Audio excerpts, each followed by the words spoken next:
pressure going right now. I got a lot of people that want carp. We have to go fishing. We have to catch fish.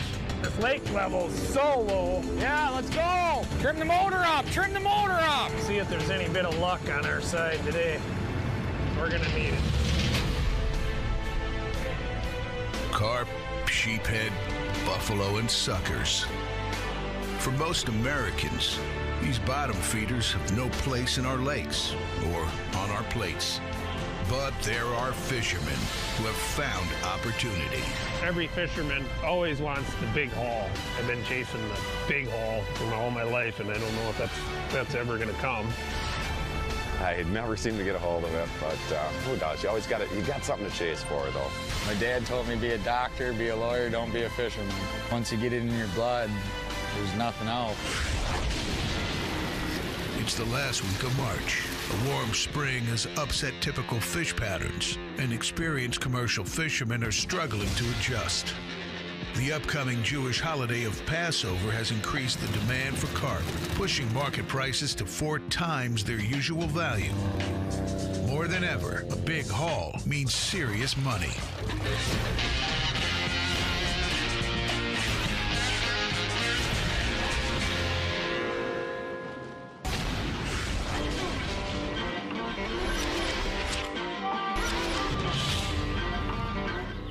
It'll be a little chilly out there this morning. It's so cold today, they probably all moved out of the marsh last night now. That's the way fishing is, though. You never know. Hopefully they didn't move out of the marsh, huh? Got really cold last night. I know it. He'll come fishing until the day he dies. That's my dad. He's a fisherman. Today we're going to a new spot. Jed found a bunch here the other day. Looked like a big bunch, he said. You know, he's taught me everything I know, and I love that, and I thank him to God for it. But it's tough working with family. We're gonna lay the seine around it all, and then we're gonna pull what we can. And then we're gonna lay the seine around whatever next part we want to. If you go like that, you're still going to miss the very end of it. You know, we need to go a different way, Dad, so we can get it. It's the only way we can do it, I think. It ain't. Well, you're never going to see eye to eye on everything, especially when it's family. He does everything good. Sometimes he comes up with ideas that are better than the ideas I have. You got plenty of seine to go all the way around this thing, so don't think you got to cut it short. Cover all the water you can. Yeah, I'm not going to get real close to the bank because that's where you get snags. No, there's no snags. You can go right along that bank. If you don't want to lay it out next to there, then I will, because I'm not scared. I can put the cork line out or something. Then I can't go drive it the way I want it to be drove. If we can't work together, it don't work. Just cover the most water we can. Go drive it. Driving the airboat will move fish out of the areas that Tom and the crew can't reach with the net.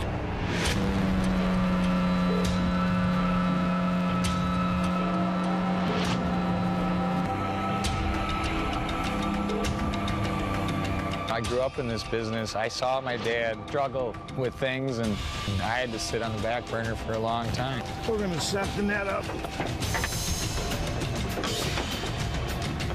If you work for me, Jed's way is the only way.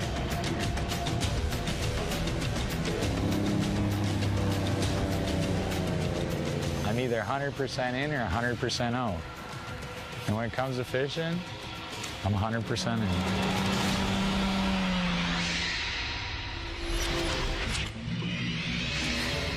Meanwhile, Tim Adams is preparing for a day on Lake Zumbro.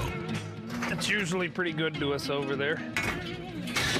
This warm weather is just insane, 70 degrees in the middle of March. What we're gonna do with these fish is we're gonna keep them live, and then a rabbi is gonna come over and bless them in the water. And then we'll send them out to the Jewish market for Passover. As a fisherman, they always ask the famous question, what amount of fish can you catch in a year to be satisfied? There's no amount. If you're satisfied with an amount of fish, you might as well quit fishing. Put my waders on so I stay reasonably dry. Hardest work of the day, I get my boots on. I got a fused right ankle. I don't like to make the corner into the boots.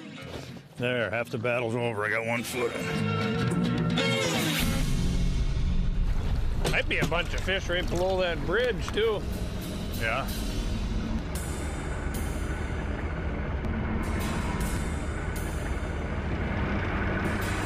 This lake level's so low, the spots that we normally fish are, I got a feeling we're not even gonna be able to get there. And normally they pull that water down in the wintertime a couple feet, and they had pulled the water down, but this year they had pulled it down especially low because they were trying to kill the zebra mussels that were in there. Zebra mussels are an invasive species to freshwater lakes in America, native to southeast Russia.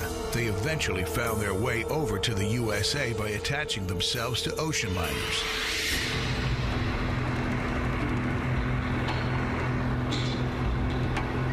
I've never seen this water this low.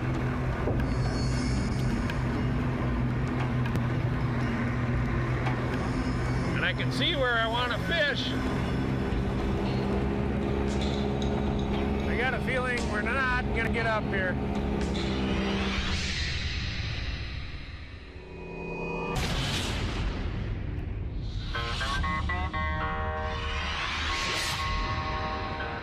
On Lake Zumbro, Tim Adams is dealing with low water.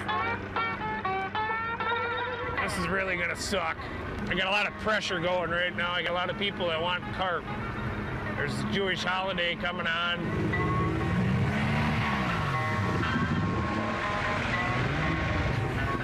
God, I gotta get these fish. George and I have to get these fish.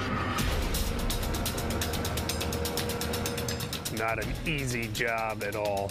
You get kind of down, you get kind of sick of it. I mean, fishing crews are always at their happiest when they're catching fish. We'll see if there's any bit of luck on our side today. We're gonna need it.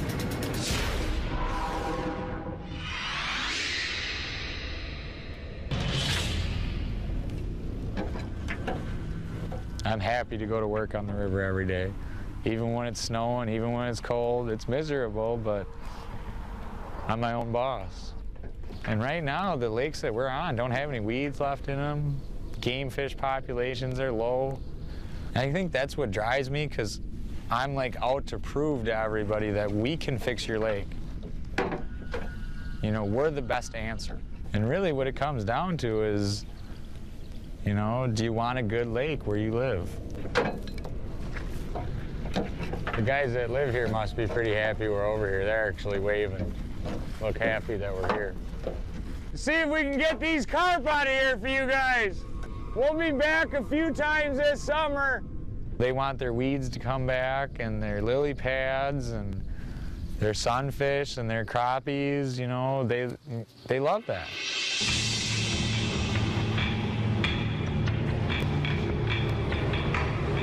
I can't turn, I'm not pulling the net at all.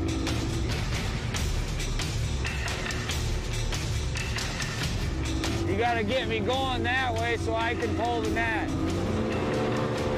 But it never pulls this hard unless you're in a lot of mud. When you see the net, it should be in a straight line with me, but the wind's pushing me this way, so the net's swinging, so the first 1,000 feet's gonna be a little rolled up.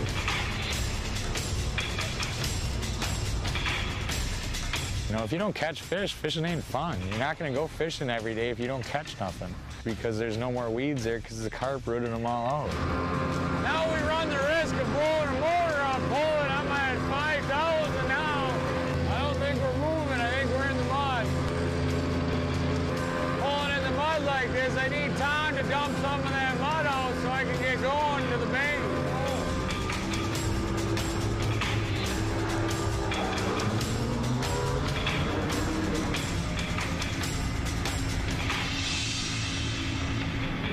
I'll just sit here until you guys can get with the program. I'm gonna sit here all day if I gotta. Just tell them that. I will sit here. Copy that. So we're trying to push the net out of the mud a little bit so Jed can go. That happens a lot in real shallow water. Put it on the front of the boat and I'll push it. Hook it up. Okay, we're good. Heads up. I know for me, it's unreal to come and watch him run things. I mean, to me, this is the neatest thing there is. He's out there getting it done.